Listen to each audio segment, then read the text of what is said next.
Hello everyone, welcome to Depression to Expression. My name is Scott and today we're talking about food.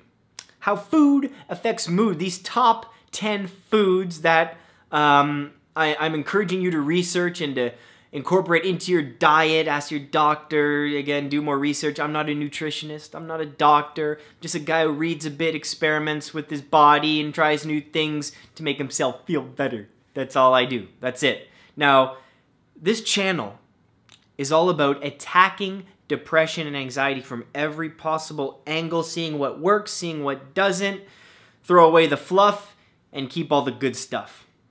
That's what this channel is all about. I'm not saying you're going to eat these 10 foods and feel better right away, and that's put all your eggs in one basket, I'm just going to work on my diet, then that's it. No. It's not the way I've experienced depression, anxiety, and managing symptoms. It's more attacking from every angle. I'm going to try these different foods, maybe a few, maybe one, two, see how I feel. But alongside that, I'm going to do some therapy. And then how about some medication? And then how about some exercise and then meditation on the side?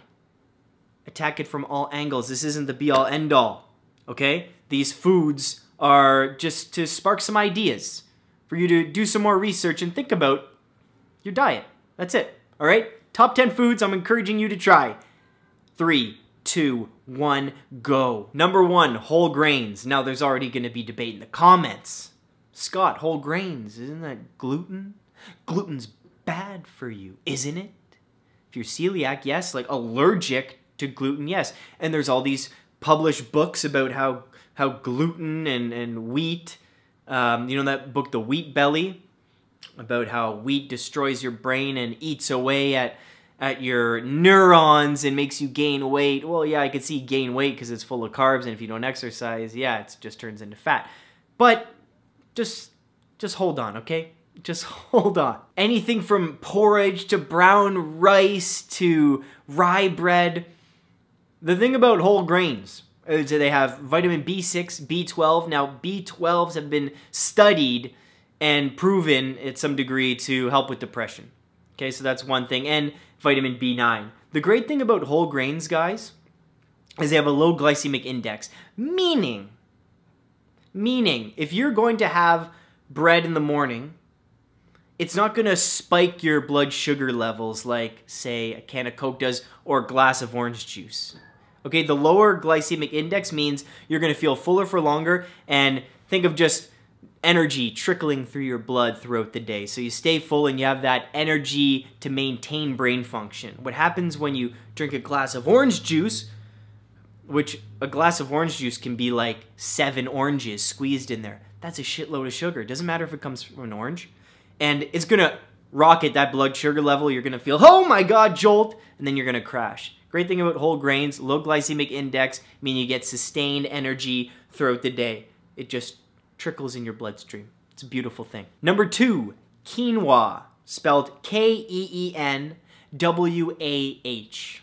No, that's not how it's spelled at all, but it should, right? Come on, English. Now, the great thing about quinoa and soy is it's the only vegetarian protein that has all 9 essential amino acids. It's also very high in copper, manganese, magnesium, and magnesium is actually proven to help migraine sufferers. I know it's funny because my dad has suffered from migraines since he was 20 years old. And just over the Christmas break, he had a terrible migraine where I'm downstairs, I can hear him crying, and he's upstairs 2 floors up, and he's pounding on the ground, and it lasted like 13, 14 hours. Throwing up, the whole deal, just completely debilitating. Now, magnesium doesn't help that. He's tried everything. He's tried everything. If you have a migraine cure from my dad, and he's tried everything, all types of different therapy, and he uses a, what's it called? The breathing machine for sleep apnea, because he has sleep apnea too. You have any cures? Let me know. Number 3, almonds. Almonds. You know what sucks about almonds? They're so expensive. Just like any nut. We're going to talk about walnuts in a second, and even cashews. Oh my God. I realize you can't afford these things, but let's talk about it anyways. So almonds have this magical brain ingredient called phenylalanine. I had to actually Google the pronunciation there. And it's an amino acid, and it helps the production of dopamine. And dopamine is that feel-good neurotransmitter where, you know, you're rewarded with something and it's like, ah, that feels good. That's why every time you get a text or a like on your Facebook page, dopamine surge! You feel like, and then you get that tent in your pants and you're like, ee. No, just kidding. Almonds are also very high in vitamin E and also have been proven to reduce your cholesterol, or the LDL bad cholesterol. Number 4 is pecans. Pecans, I know they're all expensive. I'm sorry. Excellent source of vitamin E, actually has 19 vitamins and minerals. Also a great source of choline, the chemical precursor to acetylcholine, the neurotransmitter, proven to slow down neurodegeneration. Pretty cool. The more neurons, the better, right? As long as you're creating those nice pathways of positivity and not overthinking bad things, and then you get bad pathways. I don't know what I'm talking about. Number 5. Didn't see this one coming. Pumpkin seeds. Pumpkin seeds. I don't like pumpkin seeds. At Halloween, people take them out of the pumpkin and they roast them in the oven. I don't think that's great, so they put like salt or seasoning on them. But the benefits are there. Very high in zinc, pumpkin seeds. And zinc is said to be used in the hippocampus, which is there for long-term and short-term memory. The more zinc in there, the better, right?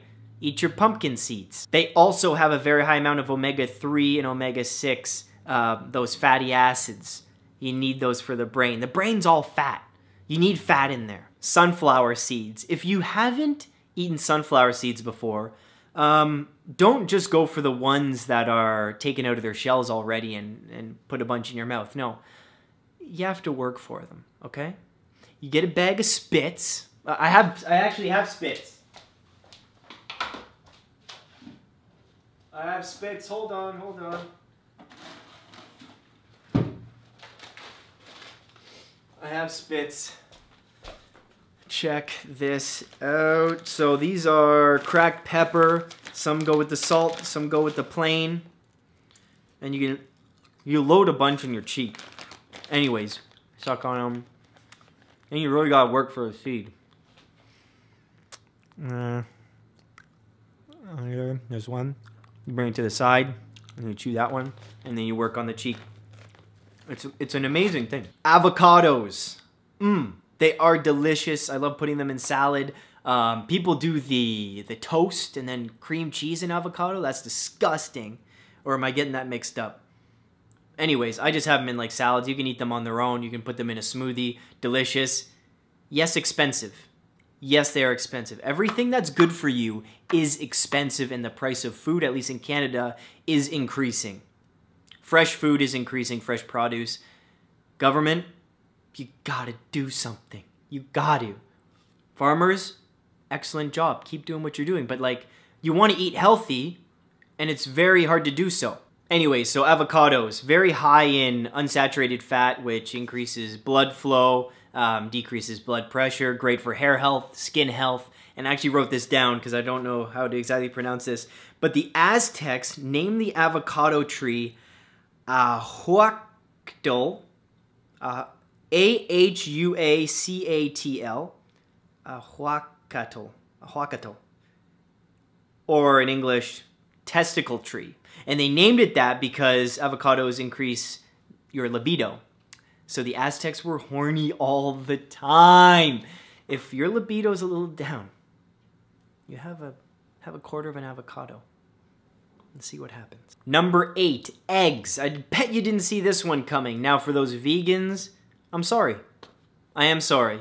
And eggs are not essential. Just like all meat and animal products aren't essential. There are many healthy vegans out there. Eggs, you don't gotta do. Okay? Fish, you don't have to do. You just have to supplement and get your omega-3s and protein and vitamins elsewhere. Okay? But eggs, also high in choline, which we talked about, tryptophan, which we also talked about, has every B vitamin, and high in protein. And protein is essential for muscular growth and brain development, and we all know that. And number 9, green tea. Cannot stress this enough. If you don't like the taste of green tea, you can learn to love it. You can. You can force yourself to eat foods and then finally like it. That's what I did with olives. I hated olives. I ate one a day for like 3 weeks. Now I love olives. It's interesting, right? You can do that. Try it with green tea. Try it. What I do with green tea is I steep it for so long that it gets bitter. And I love that bitter taste. And after I have a cup, I actually am more thirsty after drinking it than before. But I love green tea. The cool thing about green tea, it has antioxidants called polyphenols, which actually regulate your glucose levels and increase dopamine. And we talked about dopamine, how that's that reward neurotransmitter. Get a text, well, this time, have a sip of green tea. Feel good, feel real good. All right, try green tea. If you don't like the taste at first, try putting in a bit of honey. Put a bit of honey in there and see how you like it. Number 10, last but not least, dark chocolate. Can you believe it? Can you believe it? Now, just let me read this here that I printed off. Again, doing a bit of research. I'm doing research for all of you. Thank you for supporting the channel. Thank you. The cocoa bean was revered by the Mayans and Aztecs as its scientific name, Theobroma cocoa. Means food of the gods. That's amazing. Very cool. Now, this is interesting. There's magnesium, a lot of magnesium in dark chocolate. 50% of people in industrialized countries, meaning US and Canada, are magnesium deficient. I don't know about that. Obviously depends on your diet, but 50% of people magnesium deficient? That's a little hard to believe. That was really the only good thing about the dark chocolate, other than it has those antioxidants as well and can also lower blood pressure. With dark chocolate, I don't like milk chocolate anymore. It feels too waxy and sugary. I like the high cocoa, like 78, 80%. Those were the 10 foods that I would recommend trying. Now, again, I'm not a nutritionist, doctor. I don't know a lot about this stuff. Maybe you have suggestions and research you want to share with me. Please comment below and share some different foods that may have helped you. Maybe different supplements. I know we're talking about omega-3s and B vitamins and choline as a vitamin as well you can take. Please let me know. Please like, please share. Again, the point of this channel, it's sharing, man. Sharing is caring. It's all about spreading the word of mental health, helping each other through tough times, helping us feel better, be more content with our lives. A lot of that's psychology with the food. Some of it's diet and biology. That's what it comes down to. Brain chemistry, things like that. So let's be nice to each other in the comments. Have an awesome day. Don't forget to subscribe. Take care.